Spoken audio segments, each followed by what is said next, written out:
The Warning needs no introduction. They released a critically acclaimed breakthrough record in 2022 and have been teasing us with new music ever since. Their latest album arrived just a few months ago.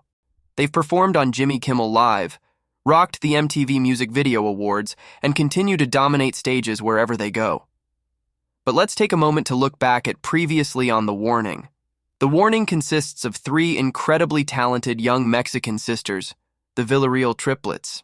They began their journey by releasing covers on their YouTube channel when Danny was 13, Pau was 11, and Alejandra was just 8 years old. Their musical path has only gone upward from there. They gained strong attention through reaction channels with their cover of Enter Sandman, and with their early EP and 2 full-length records, made their name in the industry. After 2 noteworthy albums in 2017 and 2018, they took a brief hiatus and came back stronger than ever with the EP Mayday. Mayday was a preview of tracks from their upcoming full-length studio album, Error. When Error arrived, it took everything to another level for The Warning. Following the success of Error, the sisters wasted no time getting back into the studio. They released 2 singles before announcing their 4th LP, Keep Me Fed. The release of this new album brings us to today. Let's see how their discography ranks within itself. Number 4, 21st Century Blood, 2017. 21st Century Blood was The Warning's first full-length effort, and it's filled with ambition. Before diving into this record, I feel compelled to add a little disclaimer. The oldest member of the group during the recording was Danny, who was 17.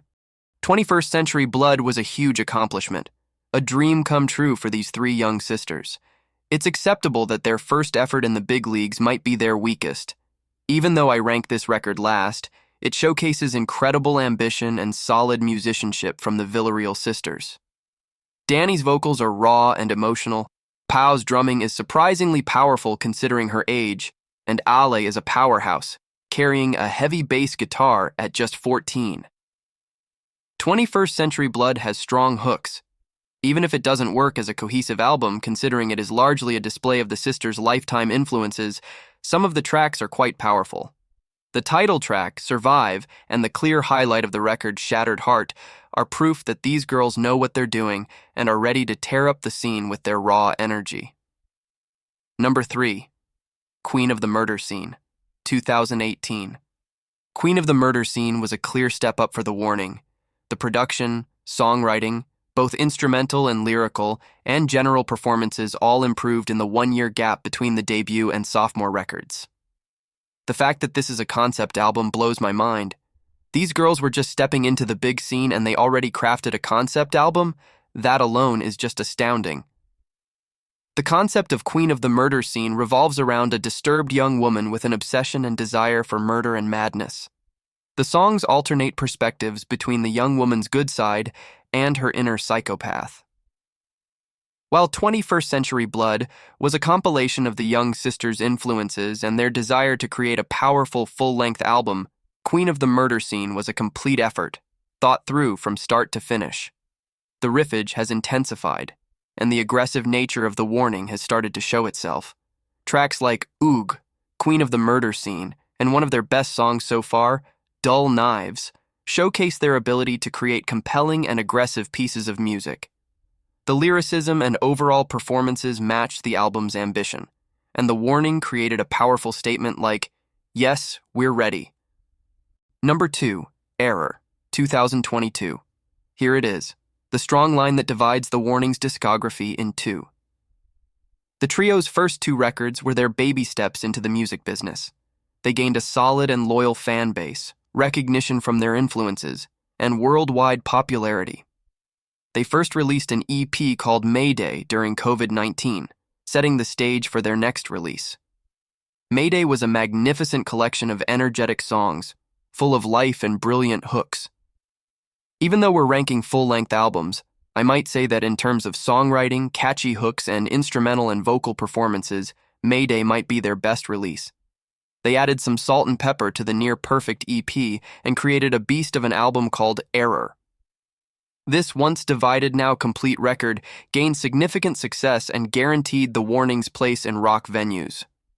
The only reason I'm placing Error behind the next album on the list is that some tracks fall short compared to the rest, and their next effort works more efficiently as an album.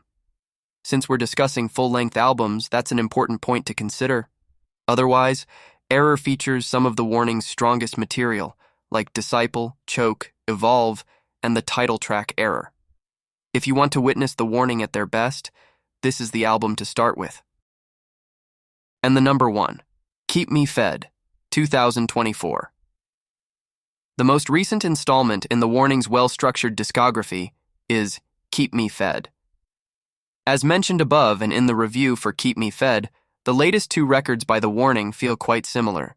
Both feature strong songwriting and brilliant performances by all 3 sisters. What makes Keep Me Fed stand out from the rest of the discography, especially from Error, is the sense of listening to a wholesome record.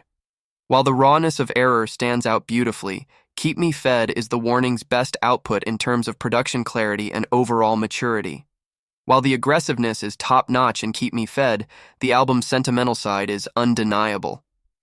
One of the obvious highlights, Sick, is an upbeat, relentless, and unapologetic track with strong lyrics about how numbness and a lack of excitement in life make people hungry for even the worst feelings. Topics like heartbreak, being chained and restrained by others' pressure, and feelings of being overwhelmed and burned out make this record a tough one to swallow if you dig deep. That's why I consider Keep Me Fed the highlight of The Warning's discography.